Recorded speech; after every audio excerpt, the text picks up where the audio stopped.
बिस्मिल्लाहिर्रहमानिर्रहीम। नाज़रीन अस्सलाम वालेकुम, मैं हूँ इमरान वसीम। नाज़रीन आज 25 मई है, दिन है बुध का और साल 2022। नाज़रीन एक बड़ी ख़बर आप नाज़रीन के साथ शेयर करेंगे। ख़बर ये है कि सुप्रीम कोर्ट ने हुक्म दिया है इस्लामाबाद की इंतज़ामिया को कि पाकिस्तान तहरीक इंसाफ को शहर इक़्तिदार में जलसा करने के लिए मुतबादिल जगह फ़राहम की जाए। अदालत ने यह भी हुक्म दिया है कि ना सिर्फ पाकिस्तान तहरीक इंसाफ को इस्लामाबाद में जलसा करने के लिए मुतबादिल वेन्यू फराहम किया जाए, बल्कि एक्सेसिबिलिटी से मुतल्लिक भी इंतज़ामात किए जाएँ। एक बाकायदा तौर पे ट्रैफिक प्लान जो है, सिक्योरिटी प्लान तरतीब दिया जाए। ये अदालत ने आज चीफ कमिश्नर इस्लामाबाद को अहकामात जारी कर दिए हैं। PTI के वकील फैसल चौधरी को इस मामले पर हदायत लेने का हुक्म दिया है। 2:30 बजे तक इस मुकदमे की समाअत को मुलतवी किया गया है। जस्टिस इजाज़ुल एहसन ने ये रिमार्क्स दिए हैं कि ना सिर्फ PTI को मुतबादिल जगह फराहम की जाए, बल्कि इस बात को भी यकीनी बनाएंगे, PTI से यकीन दहानी ली जाएगी कि वो इस्लामाबाद में आएँ, अपना जलसा करें और अपने घरों को वापस चले जाएँ। जस्टिस इजाज़ुल एहसन ने यह भी कहा है कि यकीन दहानी ये भी ली जाएगी कि जब इस्लामाबाद में जलसा होगा तो जो सरकारी इमलाक हैं उन्हें किसी किस्म का नुकसान नहीं पहुंचेगा और जो ट्रैफिक की रवानी है उसमें किसी किस्म का खलल नहीं डाला जाएगा और पुरअमन एहतजाज जो है वो यहाँ पर पाकिस्तान तहरीक इंसाफ की जानिब से किया जाएगा। आज की अदालती कार्रवाई के अख्ताम पर जस्टिस इजाज़ुल एहसन ने सेक्रेटरी दाखिला को ये अहकामात भी जारी किए हैं कि जो सूबों में शाहराहों की बंदिश है, जो पंजाब में और सिंध में रास्तों को बंद किया गया है, इस पॉलिसी के ऊपर भी नज़र-ए-सानी की जाए। इस्लामाबाद की इंतज़ामिया को नाज़रीन ये अहकामात जारी किए गए हैं कि chief commissioner Islamabad, deputy commissioner Islamabad, secretary दाखिला और अटॉर्नी जनरल जो हैं वो इस मामले का हल निकालें। और PTI के वकील को कहा गया है कि आप इमरान खान से हदायत लेकर मुज़ाकरात की टेबल पर आएँ और मुतबादिल वेन्यू के हवाले से बैठ कर मुज़ाकरात करें। जबकि PTI के वकील ने इस खदशे का इजहार किया कि ये डर खौफ अपनी जगह पर मौजूद है, ये खदशा मौजूद है कि हमारी जो सियासी क़यादत है, इमरान खान का नाम नहीं लिया, कि अगर वो बाहर निकलते हैं तो उन्हें गिरफ़्तार किया जा सकता है। तो जस्टिस इजाज़ुल एहसन ने कहा कि अगर आपको कोई खौफ है कि आपको गिरफ़्तार कर लिया जाएगा, आपके लोगों को गिरफ़्तार कर लिया जाएगा, पार्टी के रहनुमाओं को गिरफ़्तार कर लिया जाएगा, तो आप फ़हरिस्त फराहम करें। ये अदालत प्रोटेक्टिव ऑर्डर जो है वो जारी करेगी। आज की समाअत का अगर अहवाल की अगर हम बात करें तो 12:05 पर दोबारा अदालती कार्रवाई का आगाज़ हुआ तो अशतर साहब जो है वो अदालत में पेश हुए। जस्टिस इजाज़ुल एहसन ने उनसे इस्तफसार किया कि क्या PTI की जानिब से, मैं नाज़रीन यहाँ पे वक्फ़ा लेके दोबारा आपके साथ शुरू करते हैं, एक टेलीफोन कॉल आ गई।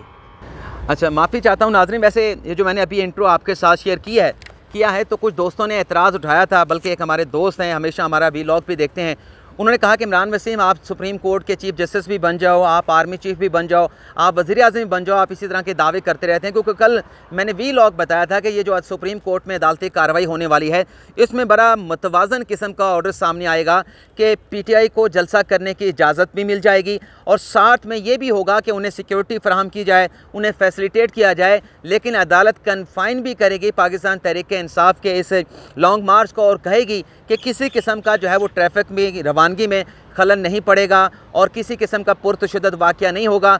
और अगर एहतजाज जो है वो पुरतशद्दद होता है तो फिर अदालत ने आज भी कहा है तो फिर कानून जो है वो अपना रास्ता अख्तियार करेगा। अटॉर्नी जनरल ने अदालत को यह बताया कि PTI की जानिब से जलसा करने की दरख्वास्त इस्लामाबाद की इंतज़ामिया को दी गई, लेकिन सिक्योरिटी थ्रेट के पेश नज़र उस दरख्वास्त को मुस्तरद कर दिया गया, क्योंकि PTI H9 और G9 के दरमियान जो जगह है वहाँ पर जलसा अपना एहतजाज करना चाहती है। अटॉर्नी जनरल ने कहा कि ये जगह ऐसी है जहाँ पर सिक्योरिटी थ्रेट मौजूद है, ओपन जगह है तो सिक्योरिटी के इंतजामात नहीं किए जा सकते। डिप्टी कमिश्नर ने वजूहात ये दी हैं कि इतनी बड़ी तादाद में प्रोटेस्टर इस्लामाबाद आएंगे तो एक ओपन प्लेस के ऊपर इतने ज़्यादा सिक्योरिटी के इंतजामात करना जो है वो मुमकिन नहीं रहेगा, और अगर H9 और G9 के वैल्यू पर यह प्रोटेस्ट होगा तो इससे जो श्रीनगर हाईवे है उसकी ट्रैफिक भी ब्लॉक हो जाएगी। तो जैसे इजाज़ुल एहसन ने कहा तो आपके दो कंसर्न हैं हुकूमत के, इस्लामाबाद की इंतज़ामिया के, कि एक तो जलसा गाह की जो सिक्योरिटी है, अगर से वो श्रीनगर हाईवे पे जलसा करते हैं तो सिक्योरिटी फ्राहम करना मुमकिन नहीं होगा, और दूसरा श्रीनगर हाईवे ब्लॉक हो जाएगी, ट्रैफिक का मसला पैदा होगा।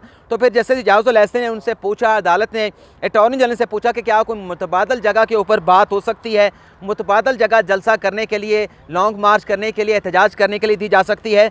तो अटॉर्नी जनरल ने कहा कि टेलीफोनिकली कन्वे किया गया था कि आपको मुतबादल जगह देते हैं, लेकिन पीटीआई ने मुतबादल जगह लेने से इनकार कर दिया। जैसे मज़ाहिर अली नकवी ने पूछा कि क्या ये जो कन्वर्सेशन है मुज़ाकरात से मुतल्लिक, मुतबादल जगह से मुतल्लिक, ये वर्बली हुई थी या फिर रिटन में कुछ दिया गया था। तो अटॉर्नी जनरल ने बताया कि मैंने वज़ीर दाखिला के साथ बात की और वज़ीर दाखिला की जानिब से ये बात मुझे कही गई है। और इसके बाद जस्टिस इजाज़ुल एहसन ने रिमार्क्स ये दिए कि बल्कि अटॉर्नी जनरल ने यह भी कहा कि जो साबिक वज़ीर आज़म हैं उनकी लाइफ से मुतल्लिक भी सिक्योरिटी थ्रेट मौजूद हैं, सिक्योरिटी थ्रेट जारी किए गए और ये ख़दशा मौजूद है कि अगर ओपन प्लेस पे ये एहतजाज होता है तो कोई खुदकश हमला आवर आ सकता है। जस्टिस इजाज़ुल एहसन ने कहा कि असल इशू जो है बुनियादी हकूक़ की अमलदारी का है, दूसरा जो हक है वो एहतजाज का है और ये हक आइन फराहम करता है। क्या मुतबादल जगह के लिए पार्टीज़ आपस में बैठ कर मुज़ाकरात नहीं कर सकते? और फिर अटॉर्नी जनरल ने कहा कि एहतजाज का कोई मसला नहीं, असल मसला जो है वो कोई नाखुशगवार वाक़े का है। जैसे मुनीब अख्तर ने भी कुछ रिमार्क्स दिए, लेकिन उसे हम स्किप कर देते हैं।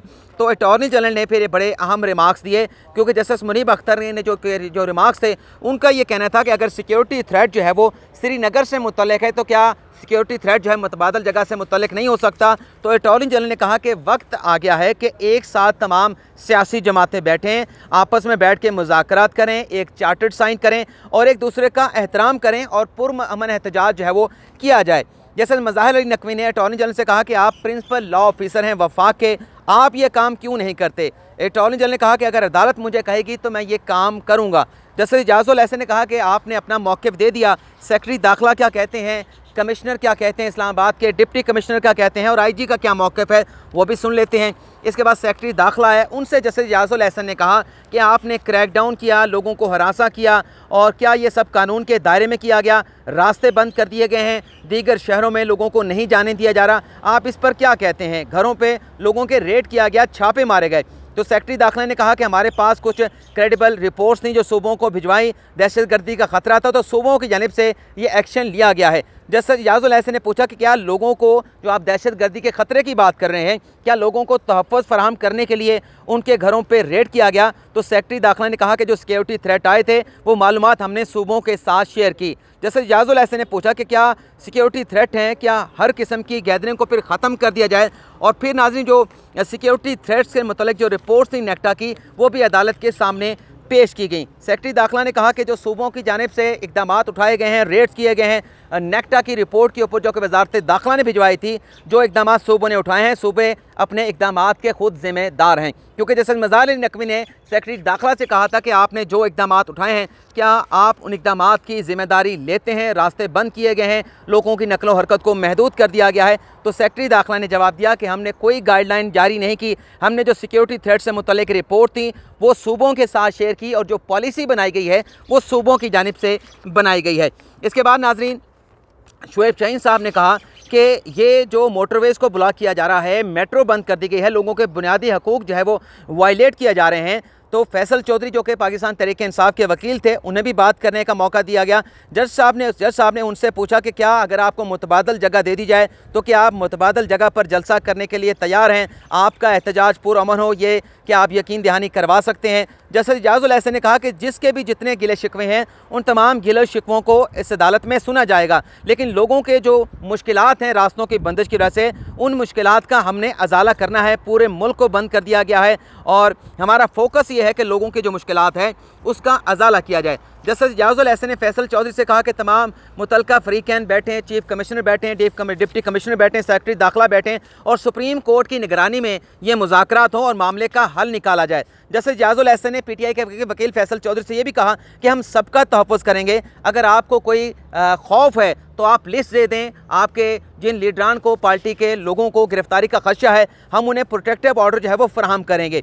जैसे इजाज़ुल एहसन ने कहा कि ये नेक नियति के साथ जो है वो काम करना पड़ेगा, कौन कहाँ पे है, किसकी हुकूमत है, ये बात की बातें हैं, ये चलता रहेगा। आज एक की हुकूमत है, कल दूसरे की हुकूमत होगी, ये मामला चलते रहते हैं।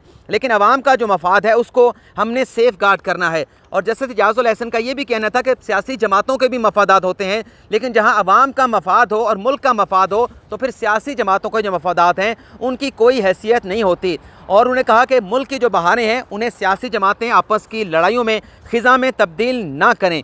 जस्टिस इजाज़ुल एहसन ने मज़ीद नाज़रीन ये रिमार्क दिए कि उम्मीद करते हैं कि इस मामले का कोई एमिकेबली जो है वो हल निकाला जाएगा। फैसल चौधरी से कहा कि आप हदायत लेके आएँ और मुज़ाकरात की टेबल पे बैठें इस्लामाबाद के इंतज़ामिया के साथ, डिस्ट्रिक्ट इंतज़ामिया के साथ। और ये भी जस्टिस इजाज़ुल एहसन ने कहा कि लोगों की जो परेशानियाँ हैं उसको भी इसी अदालत ने देखना है।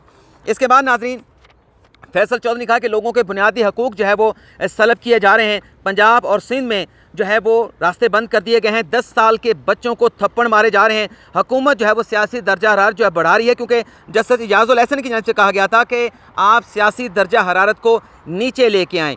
जस्टिस इजाज़ुल एहसन ने कहा कि आप पुरअमन रहें, पुरअमन एहतजाज करें, पाकिस्तान के लिए सब हाजिर है। इसके बाद नाज़रीन जस्टिस मज़हर अली नकवी ने भी कुछ रिमार्क दिए और फिर सेक्रेटरी दाखिला से जस्टिस मज़हर अली नकवी ने कहा कि आपकी जो पॉलिसी है सूबों में ट्रैफिक की बंदिश के हवाले से उसे दोबारा से रिवाइज़ करें। शोएब शाहीन ने कहा कि श्रीनगर हाईवे पर रोड ब्लॉक होने के खदशे के बिना के ऊपर पूरा मुल्क जो है वो ब्लॉक कर दिया गया है। जस्टिस इजाज़ुल एहसन ने कहा कि पुरअमन एहतजाज के लिए इन्हें मुतबादल जगह जो है वो तहरीरी तौर पर बताई जाए, कन्वे की जाए। कोई तशद्दुद नहीं होगा एहतजाज के दौरान, ट्रैफिक ब्लॉक नहीं होगी, इमलाक को नुकसान नहीं पहुंचेगा। ये तहरीक इंसाफ से हम यकीन दहानी लेंगे। और यही हिदायत जो है चीफ कमिश्नर इस्लामाबाद को जारी की गई हैं कि PTI को मुनासिब जगह फराहम की जाए जहाँ पर एक्सेसिबिलिटी से मुतल्लिक भी जो है वो जो फैसिलिटीज़ हैं वो भी फराहम की जाए, ट्रैफिक प्लान बनाया जाए, ये लोग एहतजाज करें, अपने घरों को चले जाएँ। और इसके बाद नाज़रीन जो मुकदमे की समाअत है उसे 2:30 बजे तक जो है वो मुलतवी कर दिया गया है। अब 2:30 बजे देखते हैं कि समाअत में क्या होता है। फैसल चौधरी साहब जो पाकिस्तान तहरीक इंसाफ के वकील हैं वो क्या हदायत लेके आते हैं, अदालत ने जो एक वे फॉरवर्ड निकाला है उस पर PTI का क्या मौक़िफ़ है। और ये भी देखना होगा कि आया कि जो इस खदशे का, एक खौफ का इजहार किया गया कि गिरफ़्तारियाँ हो सकती हैं, PTI की क़यादत को गिरफ़्तार किया जा सकता है, तो उसके ऊपर क्या कोई फ़हरिस्त जो है वो अदालत के सामने रखी जाती है कि इन्हें, ये हमारी सियासी क़यादत है, ये हमारे सियासी लोग हैं, इनकी जो गिरफ़्तारियों से मुतल्लिक जो है वो हिफाजती हुक्मनामे जारी किए जाएँ। तो ये भी देखना होगा कि 2:30 बजे के बाद अदालती कार्रवाई में क्या होता है। लेकिन फ़िलहाल इजाज़त चाहते हैं। अल्लाह हाफ़िज़।